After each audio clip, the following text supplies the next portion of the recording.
नरेंद्र मेहता की जीत पर शहरवासी करने लगे हैं नाज। शहर के विकास के लिए गूंजने लगी मंत्री पद मिलने की आवाज। श्री पंचमुखी हनुमान जी ने सुनी सुमन मेहता के मन की बात। मंदिर के सेवादारों ने जाहिर किए अपने अपने जज्बात। चुनाव से पहले सुमन मेहता ने मंदिर में झुकाया था शीश। अपने पति की जीत के लिए मांगा था आशीष। शांति गार्डन के निष्ठावान कार्यकर्ताओं में बेहद खुशी है छाई। आखिरकार उनकी मेहनत बड़ी रंग है लाई।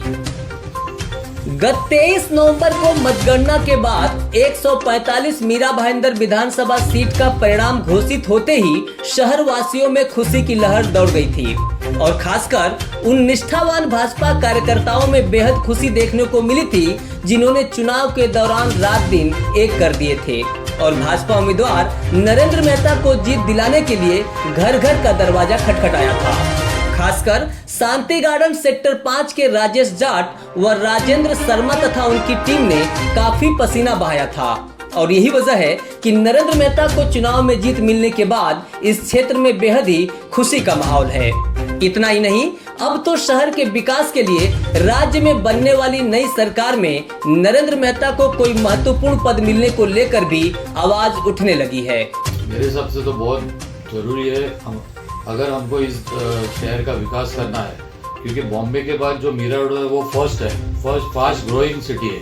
महाराष्ट्र सरकार के सूबे के जितने भी मुखिया हैं, इवन कि देवेंद्र फडणवीस जी हों, एकनाथ राव शिंदे जी हों या जो भी महाराष्ट्र सरकार के सूबे के मुखिया हैं, उनको चाहिए कि मीरा भाईंदर एक ऐसा महत्वपूर्ण शहर है जो मुंबई की सरहद से टिका हुआ है। तो मीरा भाईंदर के विकास के लिए इतने मार्जिन से इतने लोगों के दिलों में बैठकर जो जीत कर आए हैं आदरणीय नरेंद्र मेहता जी, उनको मीरा भाईंदर के विकास के लिए एक महत्वपूर्ण पद ऐसा सौंपना चाहिए जिससे मुंबई के साथ साथ मीरा भाईंदर का भी उच्चतम स्थान हो।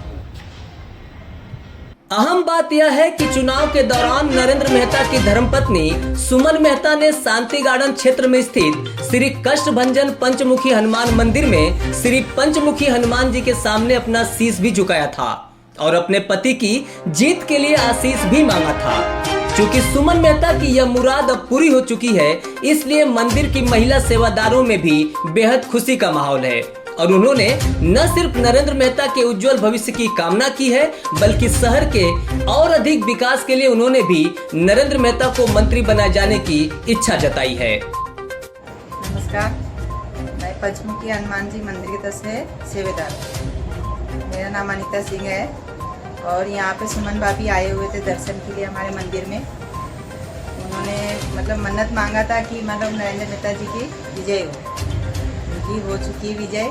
हमारी इच्छा ये मंत्री पद मिले नरेंद्र मेहता जी को। जय श्री राम, जय जय श्री राम। एक मीरा रोड में जितने भी नागरिक हैं उनकी ये अभिलाषा है कि इस बार नरेंद्र मेहता जी को भी एक मंत्री पद अवश्य हासिल हो, तो हमारा मीरा भाईंदर का जो विकास है वो और भी डबल इंजन की सरकार के कारण जो है वो डबल इंजन के साथ हो, ये हम सबकी अभिलाषा। वैसे तो अब तक राज्य में नई सरकार का गठन नहीं हो पाया है, मगर चर्चाओं के मुताबिक देवेंद्र फडणवीस का मुख्यमंत्री बनना लगभग तय है और जिस उम्मीद के आधार पर पार्टी के शीर्ष नेताओं ने नरेंद्र मेहता को पार्टी का उम्मीदवार घोषित किया था और नरेंद्र मेहता उस उम्मीद पर खरे उतरे हैं, उसे देखते हुए अब शहर की जनता ने भी यह उम्मीद लगा रखी है कि राज्य में नई सरकार के गठन के दौरान नरेंद्र मेहता को भी मंत्री के रूप में कोई महत्वपूर्ण पद सौंपा जाएगा। अगर ऐसा होता है तो जिस गति से उन्होंने अपने पिछले कार्यकाल के दौरान शहर के विकास को रफ्तार दी थी, उससे भी अधिक रफ्तार से वो अपने इस कार्यकाल में भी शहर का विकास कर सकते हैं और शहर के मतदाताओं के साथ साथ पार्टी के शीर्ष नेताओं की उम्मीदों पर भी खरे उतर सकते हैं।